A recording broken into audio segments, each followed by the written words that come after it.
You're just the two of you. You don't have any children, right? No kids by choice. Yeah. Okay. All right.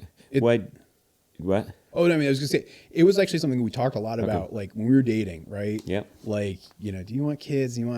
I was always kind of like, I don't know, maybe, I guess, like sort of like yeah, you indifferent. can't really... I could probably be talked into it, but it wasn't like I was like, yeah, I want to be a dad. Let's go. And for her, she really didn't want kids. Wow. And so it was like one of those things where we absolutely kind of made it as a decision then. And I think some people are kind of like floored by that, and they're like, well, how can you like that?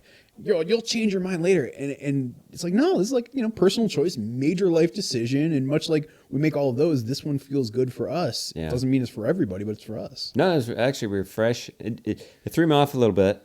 I had to say, wait, did he just say that? But it's refreshing that you would say, I said, do you have kids? And you said, no kids by choice.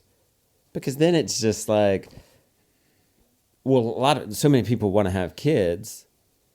Then the person's thinking, well, could they not?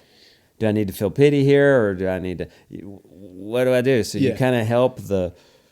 help the other person figure out. See, you're a storyteller. Yeah, you're giving context, and it's necessary because I mean, and look, so we've been married now a little over 10 years, right?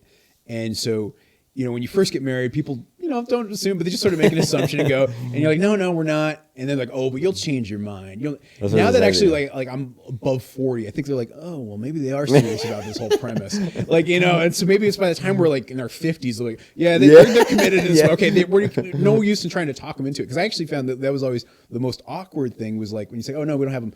Oh, okay. You want to have them a couple of years? Like, see, no. yeah. Like, and then it's like, for some people, it's almost like, well, you're insulting our way of life by not wanting to have kids. And I personally try to be as tolerant as humanly possible and recognize that everybody's going to have different worldviews, and it's not going to match your worldview.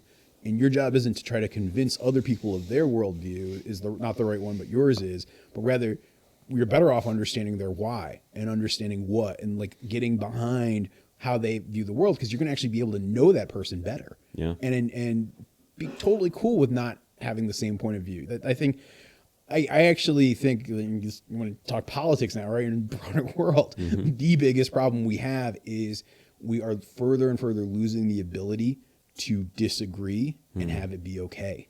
And I think that's a big struggle. Yeah, that's going to cause a problem.